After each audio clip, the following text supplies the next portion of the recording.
Hello everyone, this is a video for 2.2b, Characteristics of Quadratic Functions. It is the second part of this lesson. We will be focusing mainly on the characteristics of quadratic functions. We will introduce you to intercept form, and you can use the characteristics to help you solve a real life problem. Let's start out with some review from chapter 1. Except for instead of being an absolute value, it's going to be a quadratic function. So we've got a minimum value over here, and we have a maximum value over here. You can tell if something's going to have a minimum or a maximum value according to A. So if A is positive, it will open up, which means it has a minimum value. And if A is negative, it will have reflected over the x-axis, and it would have a maximum value. So we haven't talked about it since chapter 1, but we are going to include decreasing and increasing intervals in this lesson. So decreasing, as you read from left to the right, you can see that it is getting less and less and less, and it changes its mind at the vertex, and it starts increasing on the right-hand side. Over here, you're going to begin by increasing. Let me get the right colors going. So this one's going to increase up to the maximum point, which is your axis of symmetry, and then it's going to start decreasing right here. So all of your quadratic functions are going to have an increasing and a decreasing section. If you notice that the axis of symmetry does split it into the two different parts, so if you know your axis of symmetry, then you know your boundary for either your increasing or your decreasing intervals. If you notice, I've also added the end behavior for each graph underneath here. So if you don't remember, x, remember, is a left or right movement. So this one, x approaches infinity, is to the right. So if you look at the right arrow, which is this one right here, that arrow is going up. Just like the arrow on the left, that one is also facing up. Over here, if you have a reflection, that means that your end behavior will go down. So both of these arrows to the left and the right will be down because it's got that negative infinity on it. And just in case it asks, positive values are going to be above the x-axis, negative would be below the x-axis. And your domain is always where your graph exists from the left to the right, and your range would be your minimum to your maximum. All right, so in example number 1, we have a function that is in standard form. So it's really important that you recognize what form it's in, and that kind of changes how we approach the problem. So right now, I can label immediately A, B, and C. It does say what's the value of A, but we're going to deal with that in just a second. So A is 1/2, B is -2, and C is -1. All right. It says, what's the value of A and what does it mean? Well, A is positive 1/2.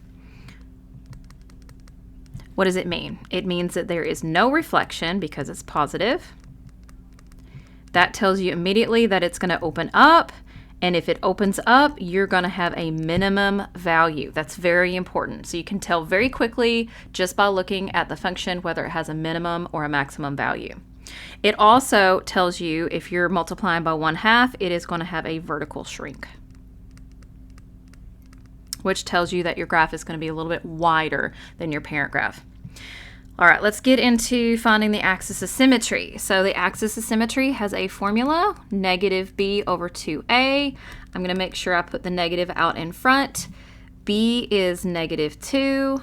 And A is 1/2. So I'm going to very, very carefully type this into my calculator, and when I type it in the calculator, I get 2. So my axis of symmetry is x equals 2. We're going to graph that over here in this section in just a minute. Okay, so for me to find the vertex, remember, if you know the axis of symmetry, your vertex is automatically going to start with the same number. And to find the second part of your vertex, you have to plug in 2. So you're just going to substitute 2. I'll tell you what, let me write the function above it so you can see what I'm doing. So anytime there is an x, I'm going to substitute a 2. Okay, so if I type all of this in my calculator, I'm going to wind up with a -3. So basically what's happening is I'm plugging in a 2, and when I plug in a 2, I get a -3.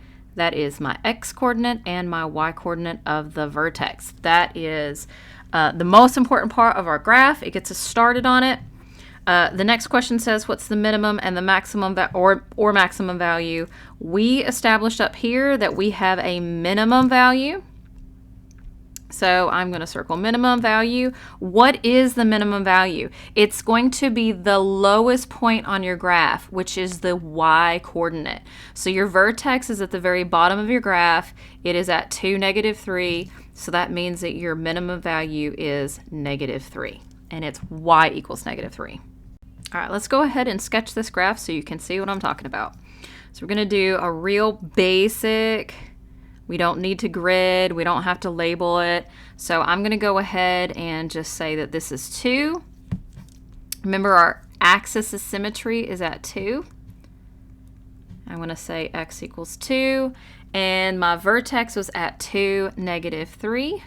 So 2, -3 right here. 2, -3. And I know it opens up. So I'm going to go ahead and just sketch a quick graph. It's not perfect, but that's what it looks like. So you see right here, I have a minimum value, and that lowest point is -3. Okay, that's why my minimum is -3. So what is the domain and the range of this graph? Well, all quadratic functions have a domain of all real numbers because it goes everywhere from the left all the way to the right. But if we're going to do that in interval notation, we're going to say -infinity to +infinity. But if you check your answer with the solutions from your textbook, it's probably going to tell you it has all real numbers. Okay, your range would be your minimum to your maximum. So the minimum number is -3, but it goes up forever.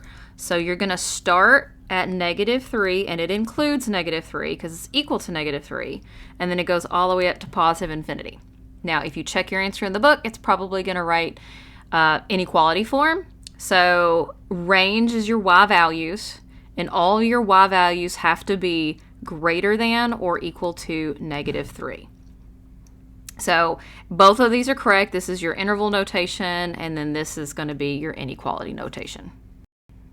And the last thing we're going to do is figure out where this graph is increasing and decreasing. So the axis of symmetry is going to split it into 2 parts. So if you look at your graph, whoop, where did he go? There it is. So if you look at your graph, you start over here at -infinity, and this whole section right here, see how it's getting less and less and less as you read it left to right? This is decreasing. So it is decreasing from -infinity up to 2 because you have to read it from left to right. So increasing and decreasing is left to right. So decreasing is -infinity up to 2. We don't include the 2 because that's your vertex. It is changing its mind between decreasing and increasing. So it's going to immediately start back increasing, and it's going to continue to increase forever. So we are going to start at 2 and then continue until +infinity.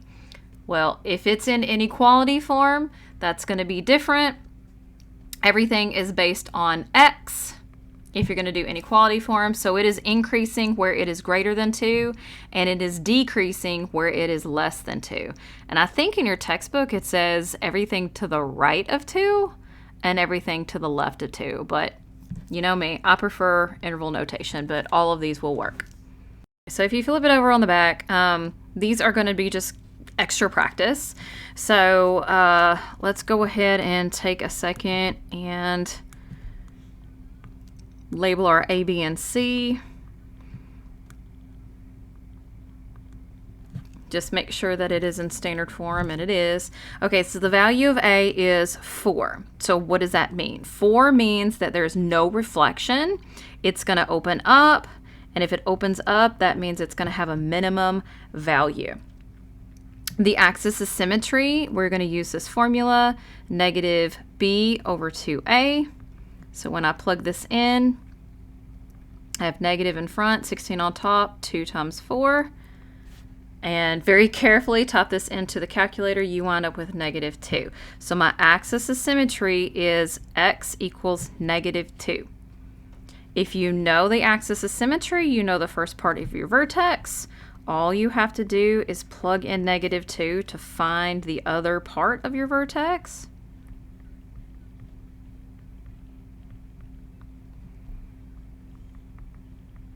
Okay, if you type in all of this into your calculator, you're going to wind up with negative 19. So when you plug in negative 2, your result is negative 19. That is your vertex. It's way far down in your graph. Don't worry about it right now. Let me show you how to deal with that. It's your graph, your rules. So we want to find negative 2 on the x-axis. So that's going to be about right here. So x equals negative 2. I'm going to graph negative 19. I'm going to pretend this is negative 19. So here's my vertex. I know it's going to open up. And that is good enough for me to answer the rest of the questions, okay?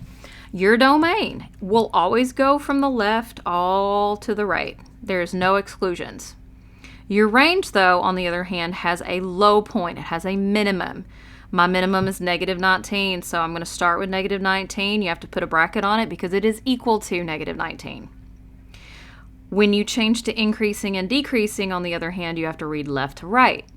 So this is increasing from the axis of symmetry out. What is your axis of symmetry? It is negative 2. So I'm going to start at negative 2, go to positive infinity. Decreasing, it starts out at negative infinity and stops decreasing at negative 2. Why did I not include negative 2? It's because at your vertex, it is changing its mind between decreasing to increasing. All right, if you're feeling pretty confident, now would be a good time for you to pause the video and just go ahead and work some of this out and just check your work by hitting play on the video. But if not, let's just continue to go. All right, so this one is also in standard form. Lots of practice with standard form. So the first thing you should do is label your A, B, and your C. So A is negative 1, B is 5, and C is 9.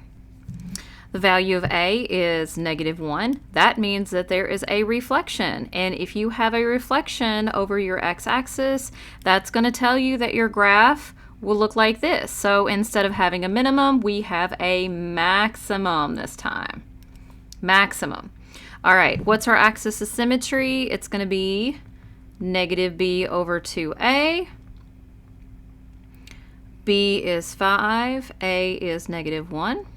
Type that in your calculator and you wind up with 2.5. So your axis of symmetry is x equals 2.5.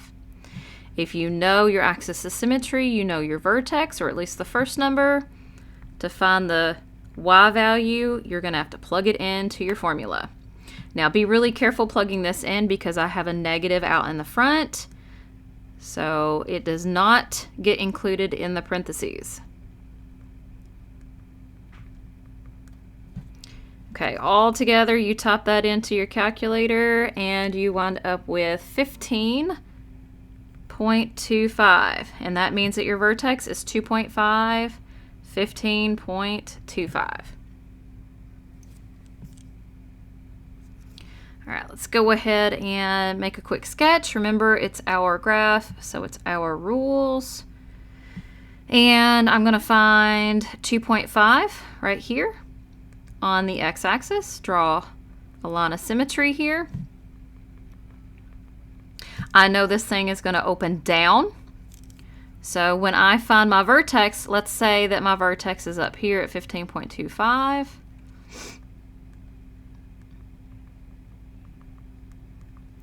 And then I'm just going to do a quick sketch. Now that could be way better, but it's good enough for me to answer the following questions. Domain, once again, everything from left to the right. Your range this time, okay? Your minimum value, you don't have one. It keeps going forever down. So you're going to start at negative infinity, and your maximum number is 15.25. And I'm going to split these into two parts. Remember, your axis of symmetry splits it. So it is increasing on the left-hand side. So we're going to start out at negative infinity, and we're going to stop increasing at 2.5. Remember, read it left to right. It starts decreasing at 2.5 and continues forever to the right.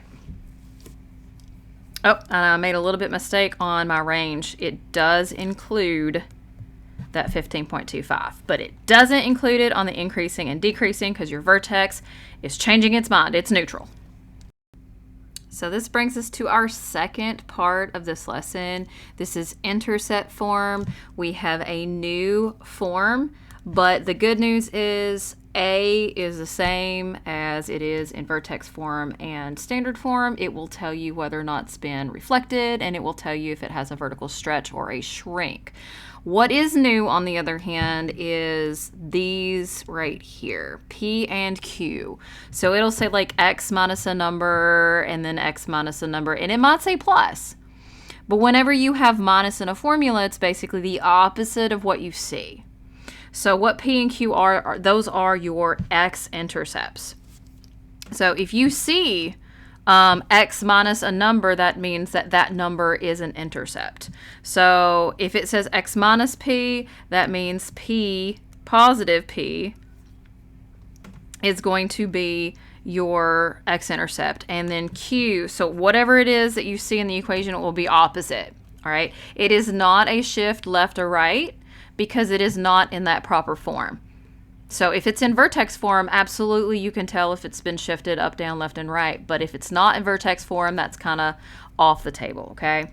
Your axis of symmetry, you're going to find it in a different way. It's going to be halfway between your two intercepts. So it's kind of like it's just like the average. So you just add the two intercepts together, divided by 2. It only gives you that first part. So the axis of symmetry is the first part of your vertex. So to find the second part of your vertex, you've got to plug it back into your function. And then we just talked about the reflection. So if A is positive, it opens up. And if A is negative, it will open down. I'm going to do one example of an intercept form. Let's take a look at all the important parts. So I have a -2 out in the front. That tells me lots of things. And then I have a +3, and I have a -1. So the first thing I do want to talk about is the fact that A is -2. And I know it doesn't say it on your notes, but I want to jot it down. So A is -2. That means it has been reflected across the x-axis, and it also tells me that I have a stretch, a vertical stretch of 2, okay? The x-intercepts, this is super, super easy. So if your equation says +3, then that means your x-intercepts will be -3.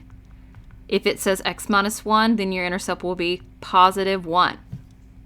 So when you graph it, let me show you how this works. So this is -3 right here. This is +1 right here.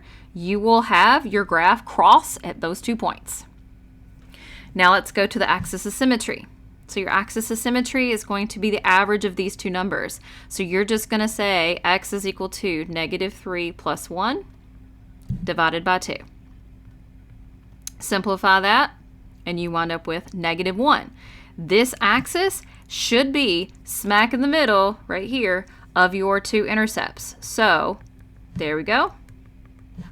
All we need to do is finish up the vertex. If you know the axis of symmetry is at -1, you know immediately that you're going to have to plug in a -1 to find the y value.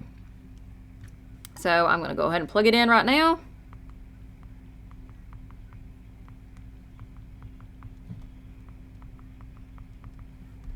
Type all that in our calculator, and we wind up with 8. So if I plug in a -1, I get 8 back. So if you go back over here, -1, go all the way up to 8. That's my vertex, and then just draw your curve. So -1, 8. And after that, after you do that, you can kind of tell that it's got a maximum. You can do all of the other things that it's asking you about. So that's it for intercept form. Okay, so the last page is talking about modeling a real life example. And what's happening here is that somebody is hitting a golf ball. You have your first shot and you have a graph of that first shot. Very easy to read. On the second shot, they don't give you a graph, they give you an equation instead. And what we're going to do is we are going to compare the graphs, or I guess the characteristics of each shot, and then we're going to answer questions about it. So let's look at the first shot. It says the parabola shows the path of your first golf shot. So you are going to stand right here and you are hitting it, and that golf ball goes up, up, up, up, up, up, and then it hits like a maximum point right here. So this is a max, and then it's going to go down, down, down, and then it's going to hit the ground right here. So that tells you lots of things. The vertex is going to be 50, 25, but what does it really truly mean though? Okay, so it says X is the horizontal distance. Horizontal distance. That's how far away that your golf ball is from where you stood. So according to this, it looks like, so on your vertex, if X is 50, so right here at the maximum, that means that the golf ball traveled 50 horizontal. Now remember, horizontal is like this, so horizontal yards. Now, not only did it travel 50 horizontal yards, it also went up. So we're going to say and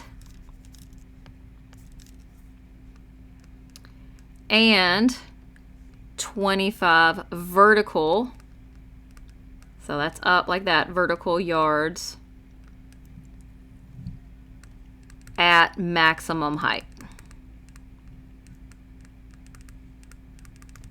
Now, you can also tell that it actually landed on the ground after about 100 feet.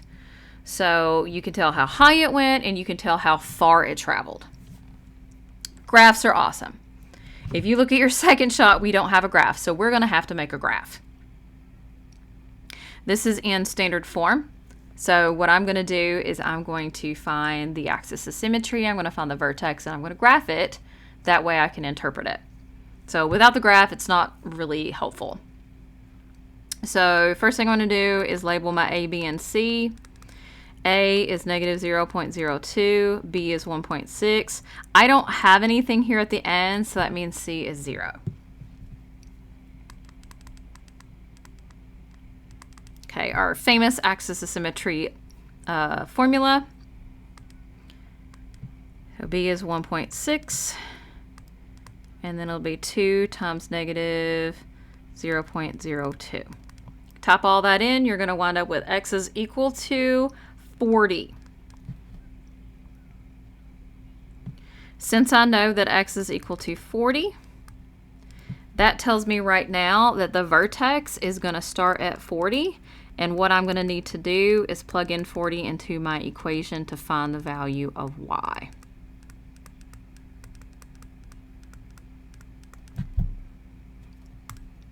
All right, type in all of that. We wind up with 32.